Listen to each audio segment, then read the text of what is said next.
Bienvenue dans Les Mardis de l'Histoire par Madame J. Aujourd'hui, Hélène Gégado, l'empoisonneuse de Bretagne. Bonsoir à toutes et à tous. Aujourd'hui, nous allons nous intéresser à une affaire criminelle qui a marqué l'histoire de la Bretagne et de la France du XIXe siècle. Une histoire à la fois fascinante, inquiétante et longtemps entourée de mystères. Celle d'Hélène Gégado. Imaginez la Bretagne des années 1830. Dans les villages et presbytères, la vie s'écoule au rythme des travaux quotidiens. Les médecins sont peu nombreux, les connaissances scientifiques limitées, et lorsqu'une personne tombe soudainement malade, on attribue souvent sa mort à une épidémie ou à une mauvaise santé. C'est dans ce contexte qu'évolue Hélène Gégado. Née en 1803 dans le Morbihan, elle travaille comme domestique et cuisinière auprès de familles, de prêtres et de communautés religieuses. En apparence, rien ne la distingue des milliers d'autres servantes de son époque. Pourtant, partout où elle passe, les décès semblent se multiplier. Des hommes, des femmes, des enfants tombent malades après avoir partagé un repas. Les symptômes sont violents: douleurs, vomissements, souffrances intenses. Mais à l'époque, peu de personnes soupçonnent un empoisonnement. Les morts s'accumulent sans que personne ne fasse immédiatement le lien. Comment cette femme discrète a-t-elle pu agir pendant des années sans être arrêtée? Combien de victimes a-t-elle réellement faites? Était-elle une criminelle froide et calculatrice, ou bien le produit d'une époque où les moyens d'enquête étaient encore rudimentaires? Son procès, qui se tient à Rennes en 1851, passionne l'opinion publique. Les révélations sont stupéfiantes. Très vite, Hélène Gégado devient l'une des figures criminelles les plus célèbres du pays. Aujourd'hui encore, les historiens débattent du nombre exact de ses victimes, certains estimant qu'il pourrait s'élever à plusieurs dizaines. Au cours de cette émission, nous reviendrons sur son enfance, sur les circonstances des empoisonnements qui lui sont attribués, sur l'enquête qui a conduit à son arrestation et sur le procès qui a bouleversé la Bretagne. Qui était vraiment Hélène Gégado? Comment une simple cuisinière est-elle devenue l'une des plus célèbres tueuses en série de l'histoire française? C'est ce que nous allons découvrir ensemble. La Bretagne au XIXe siècle. Pour comprendre l'histoire d'Hélène Gégado, il faut d'abord se plonger dans la Bretagne du XIXe siècle. À cette époque, elle est essentiellement rurale. Les villages sont petits, les routes souvent boueuses et les communications lentes. La vie y est dure. Les paysans travaillent du lever au coucher du soleil dans des conditions parfois très précaires. La pauvreté et les maladies sont fréquentes. Les épidémies telles que la typhoïde, le choléra, la grippe frappent régulièrement et la mortalité infantile est élevée. Dans ce contexte, un décès soudain est souvent considéré comme naturel ou attribué à la malchance. Dans les maisons bourgeoises et même dans certaines institutions religieuses, les domestiques jouent un rôle central. Ils préparent les repas, entretiennent la maison, s'occupent des enfants et parfois des malades. Ils sont souvent considérés comme fiables, mais leur place dans la société reste modeste. Leur parole a peu de poids et leur comportement est rarement questionné. Cette position de confiance a créé dans certains cas un terrain propice à l'abus ou au crime. La médecine et les enquêtes criminelles étaient encore très rudimentaires. La police scientifique telle que nous la connaissons n'existait pas. Les médecins ne pouvaient que constater les symptômes et la cause de la mort était souvent supposée, jamais certifiée. Les poisons comme l'arsenic, faciles à se procurer et indétectables pour la plupart des praticiens, pouvaient agir sans laisser de traces évidentes. Une personne pouvait ainsi empoisonner ses victimes pendant des années sans éveiller de soupçons. Dans ce cadre, Hélène Gégado évolue parfaitement. Une société où la mort est fréquente, où les domestiques sont en position de confiance et où les connaissances scientifiques ne permettent pas de détecter facilement un empoisonnement. Tous ces éléments expliquent pourquoi ces crimes ont pu passer inaperçus si longtemps et pourquoi son histoire demeure fascinante et terrifiante à la fois. Qui était Hélène Gégado? Intéressons-nous maintenant à celle qui allait devenir l'une des criminelles les plus célèbres de l'histoire française. Hélène Gégado naît le 17 juin 1803 à Plouhinec, dans le Morbihan, dans le petit village de Séglian. Elle grandit dans une famille modeste comme la majorité des Bretons de son époque. Son enfance est marquée par les difficultés matérielles et par la disparition précoce de certains membres de sa famille. Très jeune, elle est placée comme domestique, un destin courant pour les jeunes femmes issues des milieux populaires. Peu de documents nous renseignent précisément sur sa jeunesse. Les historiens disposent surtout de témoignages recueillis des années plus tard, lors de son procès. Ceux-ci décrivent une femme discrète, travailleuse et pieuse. Rien ne semble alors la distinguer des nombreuses servantes qui travaillent dans les maisons bretonnes. Au fil des années, Hélène Gégado change régulièrement d'employeur. Elle travaille dans des presbytères, chez des particuliers et dans diverses institutions religieuses. Partout où elle passe, elle est chargée de préparer les repas. Cette fonction lui donne un accès direct à la nourriture consommée par les habitants des maisons où elle réside. Pourtant, un phénomène troublant commence à apparaître. Dans plusieurs lieux où elle est employée, des personnes tombent mystérieusement malades. Certains meurent après de violentes douleurs digestives. Sur le moment, personne n'établit de lien entre ces décès. Les maladies sont fréquentes, les diagnostics incertains, les soupçons inexistants. Ce qui frappe aujourd'hui les historiens, c'est la répétition de ces événements.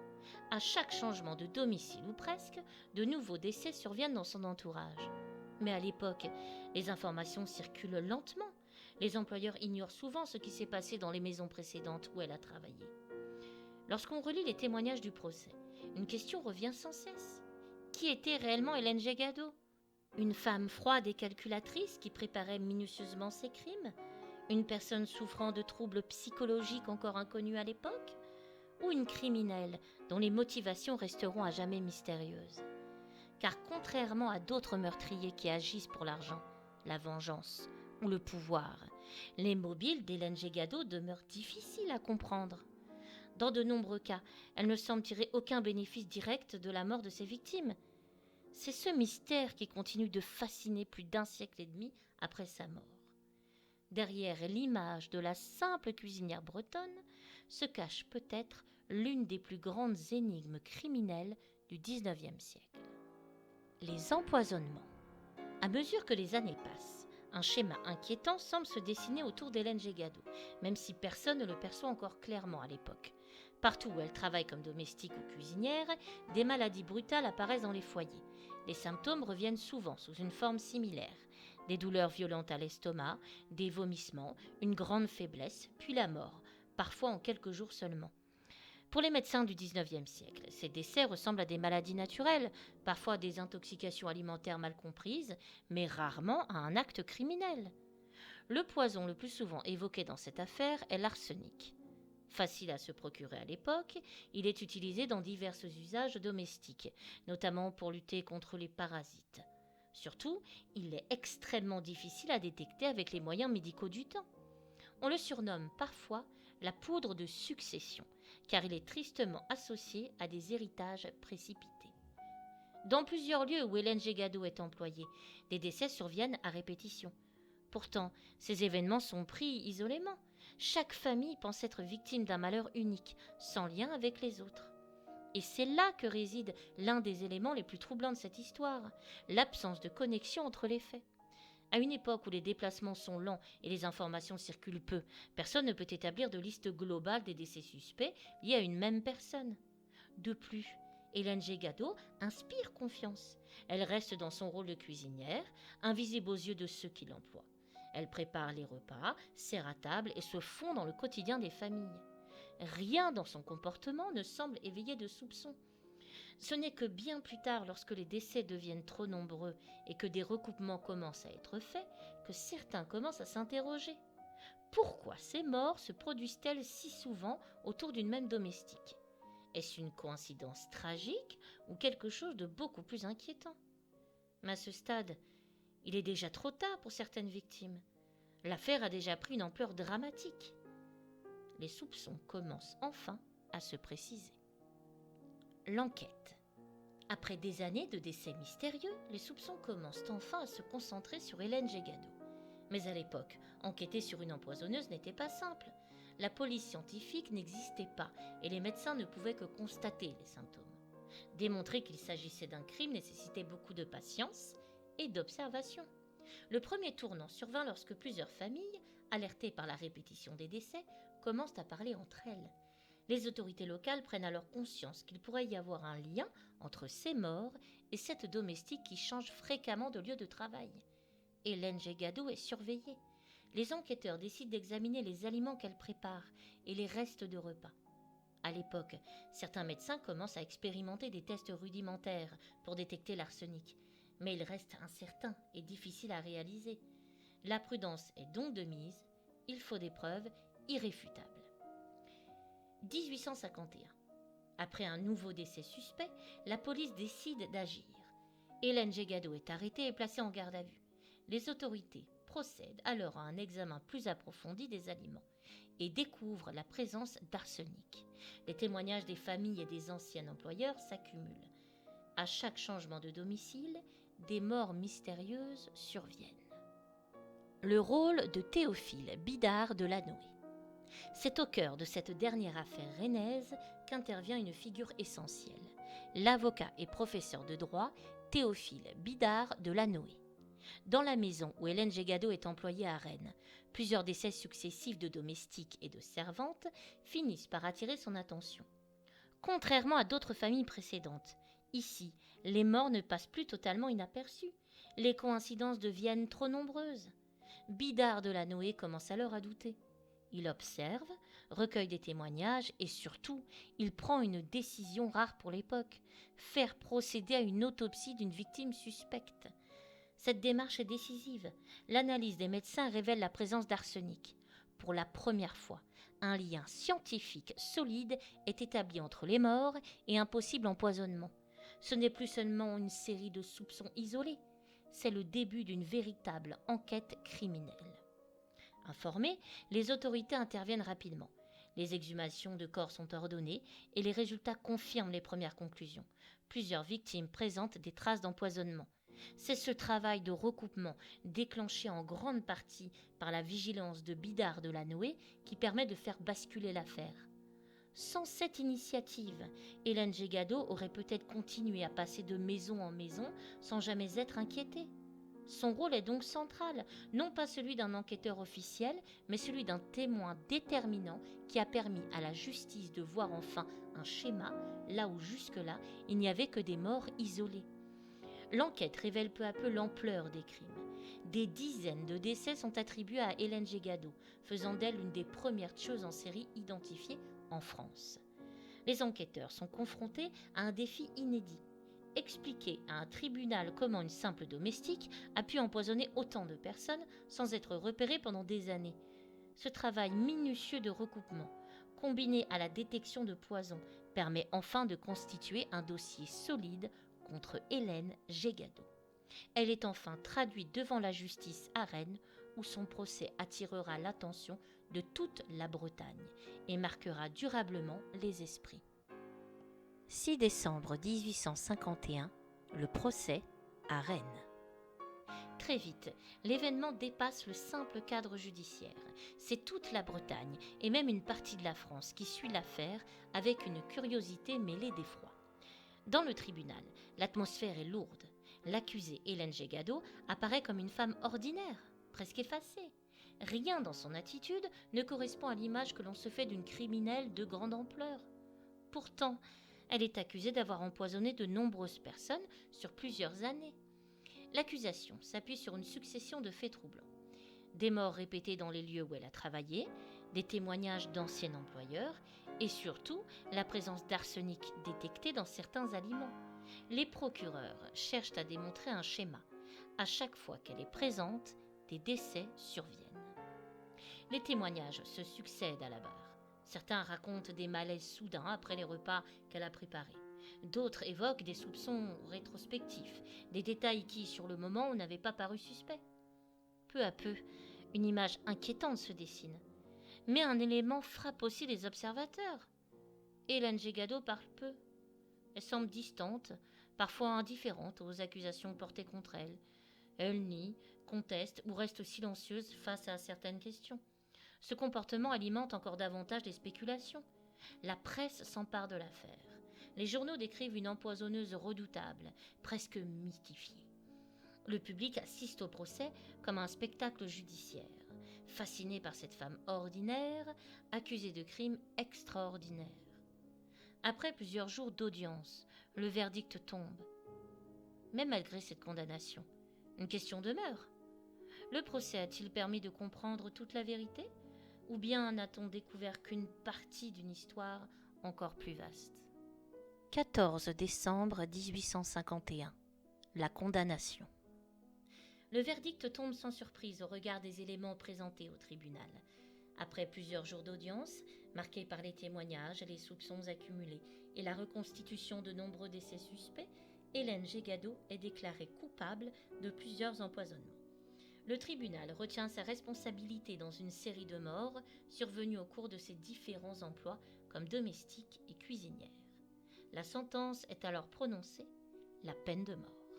À cette époque, la justice française considère encore l'empoisonnement comme un crime particulièrement grave, difficile à détecter et perçu comme une atteinte silencieuse et insidieuse à la société. La sanction se veut exemplaire. Hélène Gégado est conduite à la guillotine le 26 février 1852. Son exécution marque la fin d'une affaire qui a profondément choqué l'opinion publique bretonne et attiré l'attention bien au-delà de la région. Dans les rues, l'événement suscite autant de soulagement que de fascination. Pour certains, la justice a été rendue. Pour d'autres, cette condamnation ne répond pas à toutes les zones d'ombre de l'affaire, car même après sa mort, une question demeure. A-t-on réellement mesuré l'ampleur de ces crimes ou seulement ce qu'il était possible de prouver à l'époque ? Héritage et mystère. Même plus d'un siècle et demi après sa mort, Hélène Gégado continue de fasciner historiens, criminologues et grand public. Son nom est devenu synonyme de poison, de mystère et de danger insoupçonné dans les foyers du XIXe siècle. L'un des aspects les plus troublants de cette affaire reste le nombre exact de ses victimes. Selon certaines estimations, il pourrait dépasser plusieurs dizaines, voire une centaine. Mais faute de registres précis et de preuves à l'époque, il est impossible de savoir avec certitude combien de vies elle a réellement fauché. Chaque décès, chaque repas, chaque témoignage reste aujourd'hui un fragment d'une énigme plus vaste. Son histoire soulève également des questions sur la société de son temps. Comment une femme ordinaire a-t-elle pu échapper à toute suspicion pendant si longtemps ? Quelles failles dans la médecine et la justice du XIXe siècle ont permis que ces crimes se répètent ? Et surtout, comment la mémoire de ces événements a-t-elle été transmise à travers les siècles ? L'affaire Hélène Gégado est aussi un exemple des premières grandes investigations criminelles en France. Elle montre les limites de la science et de la police de l'époque, et le rôle essentiel des témoignages pour rassembler les pièces du puzzle. C'est une leçon pour les générations futures sur l'importance de la vigilance et des méthodes scientifiques dans la justice. Enfin, elle illustre un aspect fascinant de l'histoire criminelle. Le mal peut se cacher là où on s'y attend le moins. Une simple cuisinière discrète et apparemment innocente peut passer inaperçue tout en semant la mort autour d'elle. Ainsi, Hélène Gégado reste une personne à la fois terrifiante et captivante, un symbole de mystère et de fascination pour l'âme humaine. Son histoire continue de hanter notre imaginaire et rappelle que derrière le quotidien le plus banal peuvent se cacher des vérités effroyables. Ma conclusion. L'histoire d'Hélène Gégado nous plonge dans un XIXe siècle où la vie quotidienne, apparemment paisible, pouvait cacher des drames insoupçonnés. Une simple cuisinière bretonne, en apparence ordinaire, a réussi à échapper aux soupçons pendant des années, laissant derrière elle une série de morts mystérieuses. Son procès et sa condamnation ont marqué les esprits, mais même la guillotine n'a pas fait disparaître le mystère.